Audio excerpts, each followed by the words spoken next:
Welcome everybody to the Purple and Gold Table Talk. I am your host, Justin McBath, 322 Kappa Iota, with Doctor. We're going to say it 3 times to make it count.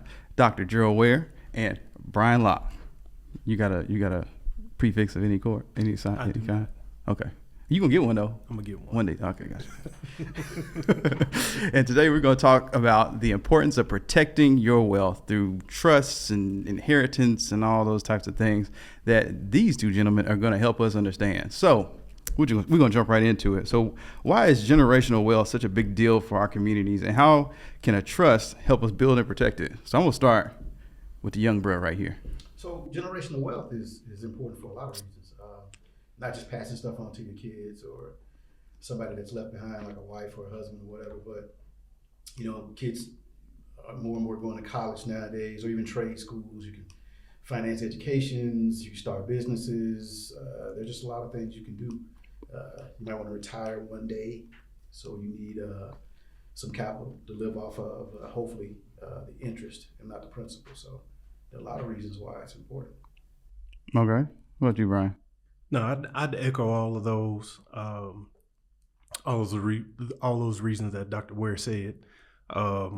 It's important to protect your wealth so that we can, have that wealth passed down generation after generation. So go to your children, you teach your children, hey, set up a trust, do this, and so that those children can go on and pass that wealth on down. Okay, so I need y'all to help me out. Who wants to explain to me what a trust is?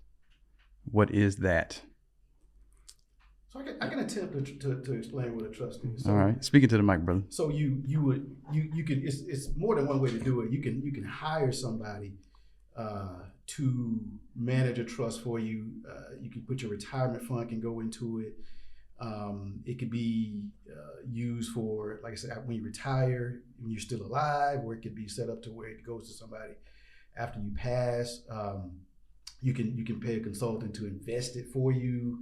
I guess you could say it kind of works like a portfolio, but I think for purposes of the government, it's a little different. I'm not an expert, but it's a little different. My wife and I, we have somebody that kind of takes care of that for us. My wife is probably more in the know than I am. She knows more than I do, probably second only to our consultant. But a trust is kind of what it sounds like. You trust a situation with your money, a professional, and they will invest it for you, guard it for you, administer it for you. Okay, so it's like a law firm or something, or just an individual? It could be a lawyer, but a lot of times it's a financial expert. Mm-hmm. Okay, cool. Learning something already. Yeah, and you go to a lawyer who sets up your trust for you. We've got a trust set up as well, and it's set up to where we we are the guarantors, and you set up your who's delegated as, for instance, if you've got children, right? Okay. You can say, as long as we're alive, we control the trust. But then if we just so happen to pass, me and my wife, we have a person set up who will be the administrator of the trust. But we also have a person who will be the guardians of the kids. And you want to have those separate. Okay. For obvious reasons. Yeah. You have the person who ministers, says, hey, let's give some money to the children. And you have the people who take care of the kids. Mm-hmm. So have a will, but have a trust too. Yeah. Gotcha. Okay, I got some work to do then. So what are some of the biggest challenges that minorities face when it comes to getting a trust and protecting your assets? I would say, and I don't mean this to sound bad, because I know this mean it how you mean bad, it, brother. Mean it how you mean it. Just ignorance. Okay. Just not knowing. You just don't know. Yeah, you just don't know. Like, okay, I can set up a will or even set up a trust. One of the cool things about a trust is you don't have to go to probate court. With a will, you have to go to probate court, and that can take up to a year. Okay. So if we were to pass and say my 401k, that goes to the kids. Well, it can take them at least a year before they can get any of those finances. Versus with a trust, Company A can't come to the trust and take that money. They have to come to me individually or the wife individually. Gotcha. I like But it's I'd say it's just ignorance. Like we just don't know. Just don't know. Or sometimes we don't think about it. And I would imagine a lot of people don't have disposable income, so they may feel like they don't make enough, or some people actually do know about it, but they just simply feel like they don't make enough, or they don't feel like it's going to be worth their while. Some people do live paycheck to paycheck, but honestly, it's not as much as people would think it would need to be to start a trust and do investments and things like that. But I think the largest reason is, like Brian said, it's probably just ignorance. Yeah. They just don't know. Yeah. Or it's not on their radar. They're youngish, got small kids. They're worried about other things. It could be a number of things. Gotcha. Yeah, it is true. I mean, like knowledge or wealth, just like knowledge, is often inherited. So, we really think about it. We're, as a culture, we're relatively new to the wealth game, if you really think about it, compared to the rest of the world. So we do have some catching up to do. So that makes sense. Do y'all know of like any real life situations where somebody having a trust has like benefited them and made a difference in their life? I can provide you an example of why it would have been beneficial in certain circumstances. That's even better. So just going back to the kid scenario where you've had the money has been left to the child, and then you have the guardian who is responsible for the child and who's received all of this inheritance. Well, we've seen where, take people in Hollywood, where this child has X amount of money and they live with this particular person.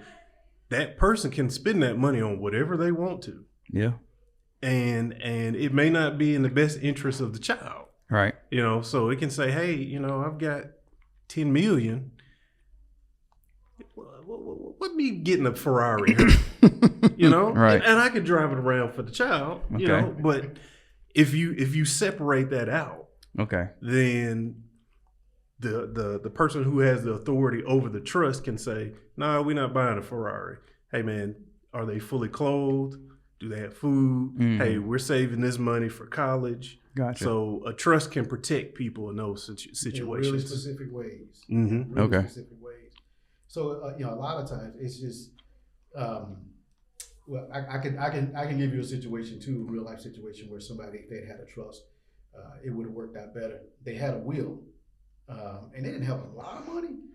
It wasn't like millions and millions of dollars, but it was enough money to where it should have been protected. I think it was like $500,000. It was a retirement situation.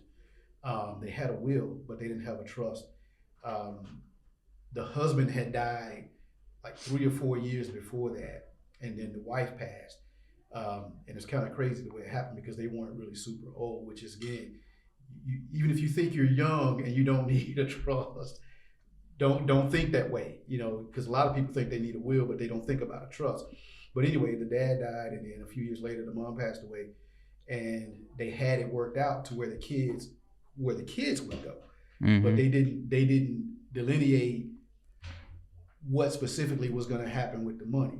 And there was some abuse involved, not with the kids, but just kind of the abuse of the money. There wasn't a lot of thought given to college potentially, living expenses once the kid gets older. And I know some people kind of balk at the term when they hear trust fund baby or whatever. Why would you not want to pass something on to your kids? Why would you not want to provide for your kid? And then again, too, there are things that you can do to control it. To where if you want the kid to be productive and you want the kid to do certain things, there are certain things that you can put in a trust. That's where the trust is concerned. So if they had a little more control over their assets, at their demise, there probably would have been some situations they could have avoided with the, not just with the custodial issue, but how the finances were handled when it came to the trust of money that was left behind. Gotcha. So that all makes sense. Because they paid off their house. Well, I mean, and maybe the grandparents do intend to pay for the kids' college, but that remains to be seen. And if you have your house in the trust, the beneficiaries get the house. You don't have to go to probate court. If you just have the will, you got to go to probate court. But going to probate court means you have to pay for a lawyer. So if you say this house is worth $350,000, with a trust, you get that $350,000. If you have just the will, you got to go to probate court. Well, how long are you in court? How much money have you had to pay this lawyer? Right. So that $350,000 is not that. Yep. Okay, cool. So with that in mind, so if somebody was starting to think about like estate planning, what is the first thing you would do to get the ball rolling? It depends on the situation, and I don't mean to make it sound like it's super general, but it depends on the situation. How old are you? You can do kind of some forecasting as far as where you think you might be when you retire. When do you think you might retire? Some of it is fiscal, but you also need to think about some other things too, because again, you might be healthy, but things happen. So again, you do want to incorporate a will, but you also, like I said, you don't want to ignore the trust side of it.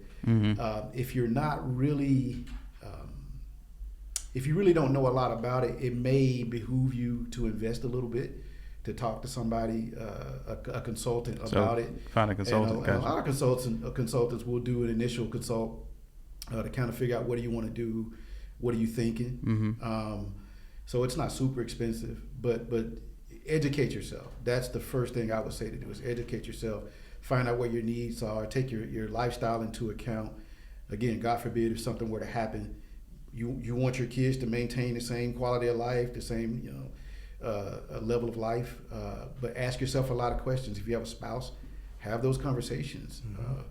And it doesn't matter. Like I said, and I keep saying this, if you're on the young side, it's as important, probably more important than if you were approaching retirement. Because the sooner you get into it, the better off you're going to be. But yeah, talk to people that you know that have trust. Talk to a consultant. Get on the internet. Do some research. And you should kind of look at it just like, because we're talking about younger folks, like look at it like with healthcare.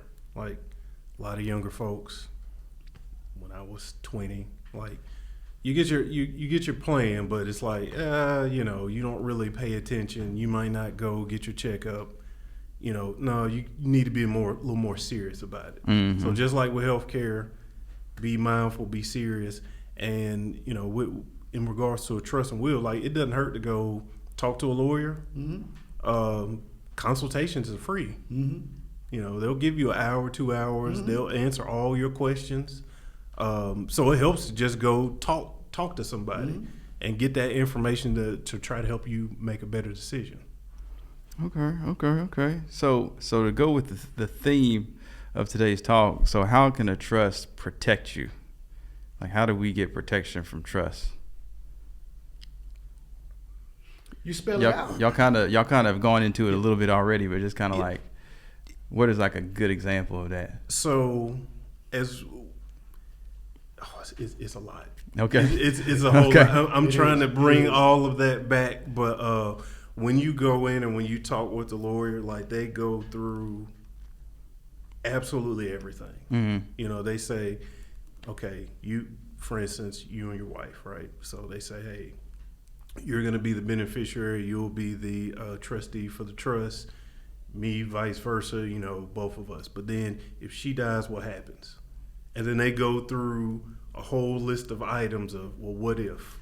What if this? Well, what if she gets hurt and, say she passes and I'm incapacitated for whatever reason? What do you want to happen? And we don't think about that stuff, but that stuff does happen. And so it's that's one scenario. What happens with your belongings, right? Like what do we do with the stuff that we have? Well, you can say you can leave it, but in our specific case, we should have our paraphernalia left somewhere. Mm-hmm. And you can put that in your trust. Gotcha. You can say, hey, this is where this should go. There's also, I'm forgetting the name of this form, but it talks about, let's say if do you want to be, it asks you if you want to be resuscitated. If say you're going to be on life support for the rest of your life. Well, do you, if they know that this is going to happen, do you want that to occur? And it can be specific. Yeah. I can feed myself, but I can't do this. Right. Or I can do this, but I can't do that. Okay. It's control over your own destiny, pretty much. Okay. That's why it's so important. Gotcha. Because you don't leave anything to chance. Gotcha. Yeah. And they even go further to say, okay, so me and my wife, we say we go, but let's say me and the kids, we all on the plane ride, right? Plane crash, we're all gone. What happens then? Well, Yeah. you don't think about that, but that is a scenario that can happen. And so they have you go through all of these different scenarios to try to set you up so that it's just not lingering out there. Yeah. Real life. So when you're 30, it's easier to talk about IRAs and stuff like that. It's kind of off your radar a little bit when you're 30, when you're talking about trust. But it is something that should be looked into because it gives you control. It can go through different permutations of ways to protect yourself, protect your assets, protect your kids, your wishes. Dig it. Okay, so I'm hearing y'all talk about all of this stuff.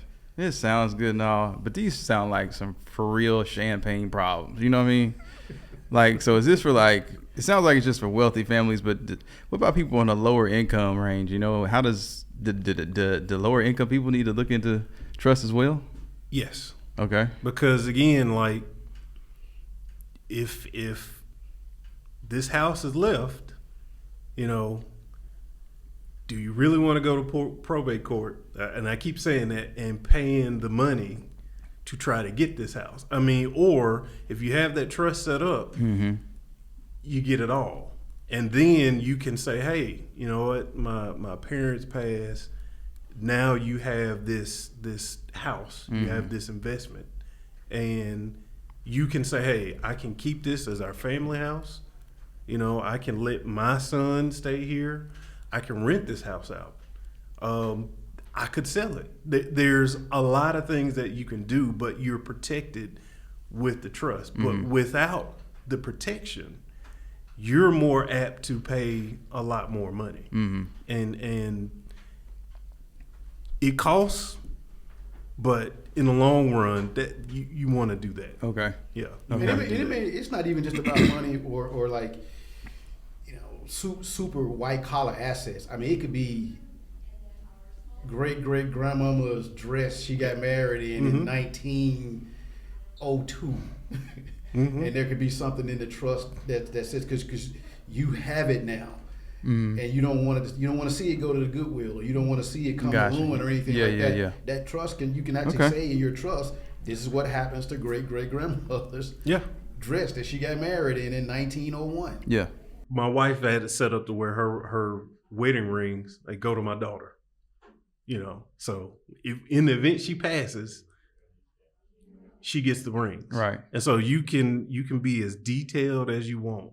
Yeah. With all of that. Okay. Because a will says it could go to her, but then she can turn around and sell it. Yeah. The trust says it goes to her, but it can't be sold. Hey. Yep. Okay. And what I'd add to what you asked us to is that with that trust, because you have it set, this person,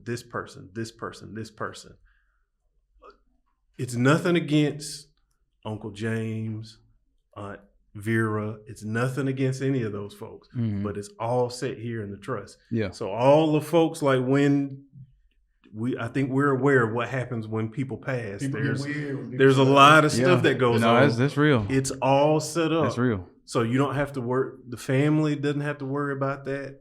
Nobody has to worry about any of that other noise that can happen. One more thing to do for your loved ones. Yeah. Yeah. That's it. Yeah. So what do y'all think are like mistakes that people make? Like, have y'all experienced any mistakes with estate planning or planning out your trust that you wish you could fix or have fixed? Life is a dynamic thing, you know. Yeah. And again, if it's something that you get into when you're younger, the house that you're in, you know, when you're 30 may not be the house you're in when you're 50.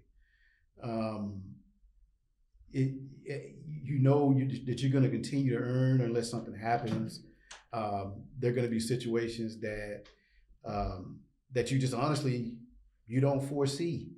I think the problem is, again, and we kind of alluded to this earlier when it comes to ignorance, is not really fully understanding what it is about, what's a trust about, and what is the benefit of it, and maybe leaving it to somebody else. I say myself, my wife knows a little bit more about it than I do, which is probably not the best, because if something happens to her, God forbid, I'm gonna have to read up on it, or I'm gonna have to talk to somebody else about it when I should probably know these things myself.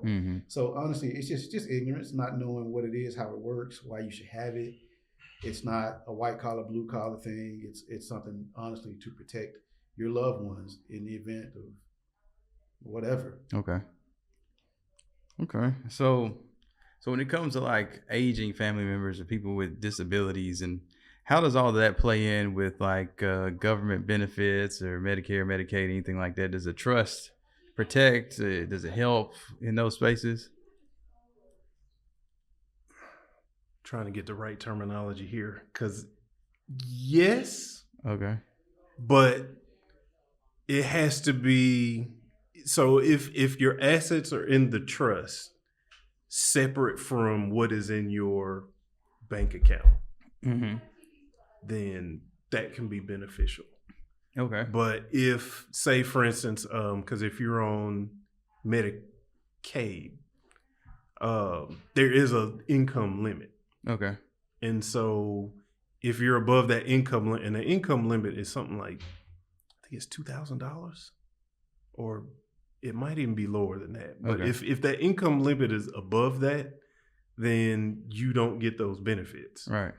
And so if you kind of have everything set up over here in the trust and you just allow that to stay there, then you can keep your benefits and still have this. Gotcha. But there is some gymnastics there. Okay. Have an expert. Yeah. Have an expert. Yes. Okay. Yes. Makes sense. It does sound like some financial Olympics for sure. So Yes. definitely I would consult a professional. So are there different types of trusts, like, for different cases or family structures or anything like that? No, I'd be lying if I said I understood all the different permutations of trust and guarantor. But the answer is yes. Okay. Because everybody's situation is different. Okay. Yeah. And that's why you got to have that financial consultant or that lawyer to explain those, because there are different configurations. I cannot tell you all the configurations. but they can help you specifically with what you're looking to do. Gotcha. With your estate. Gotcha. Okay.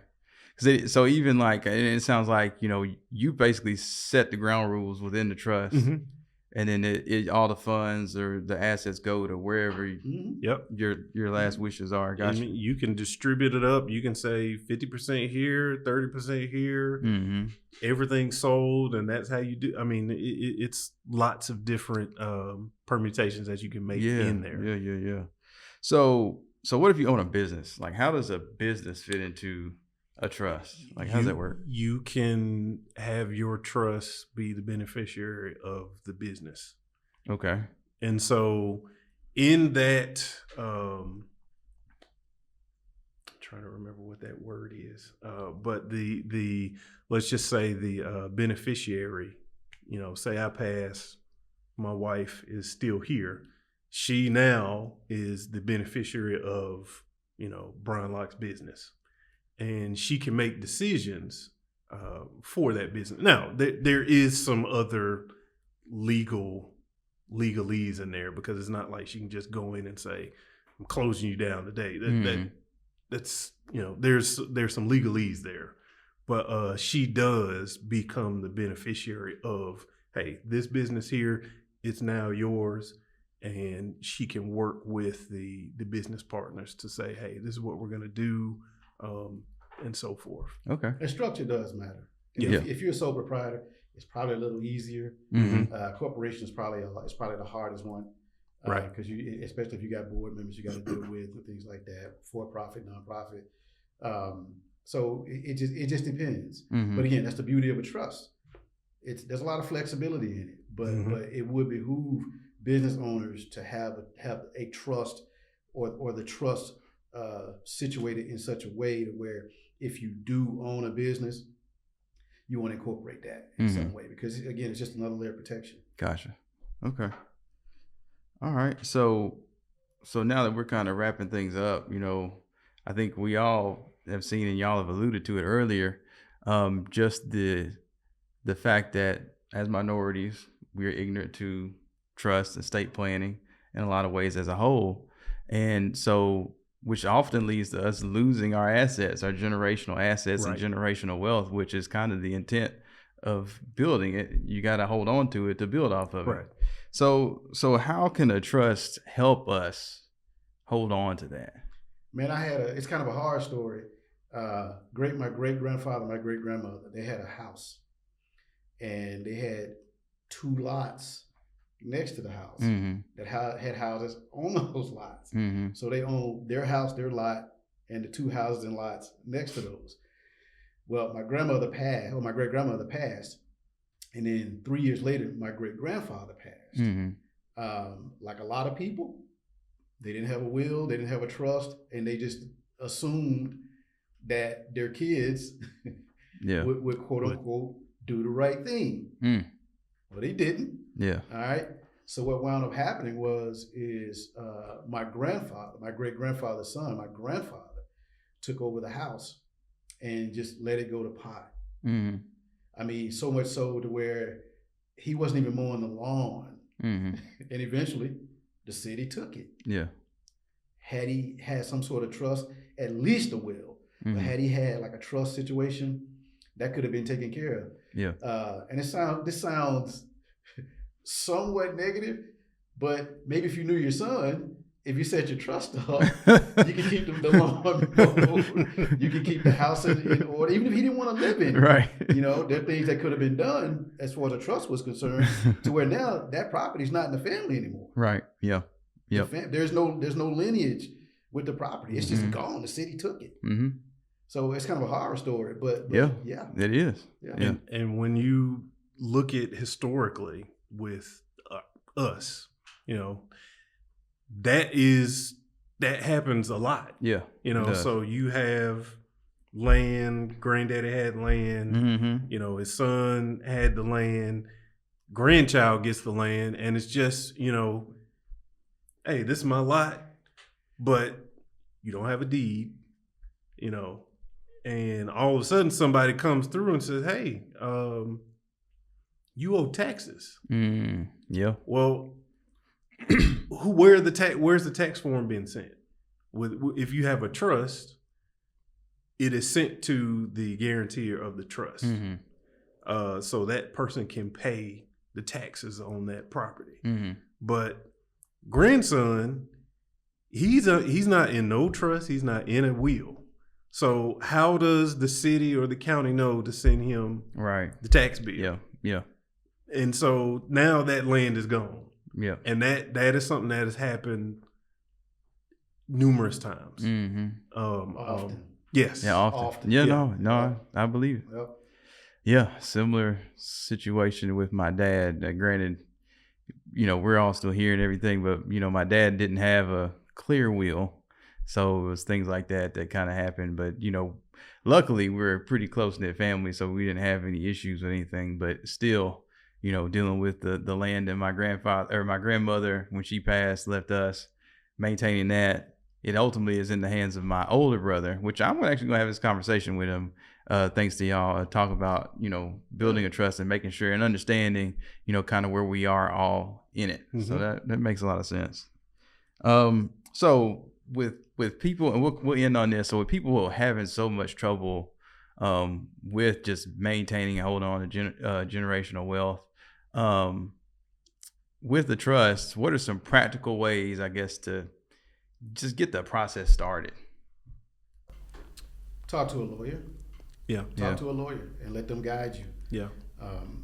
Like if it's just the initial consult, it'll probably be free, mm-hmm. and just go from there.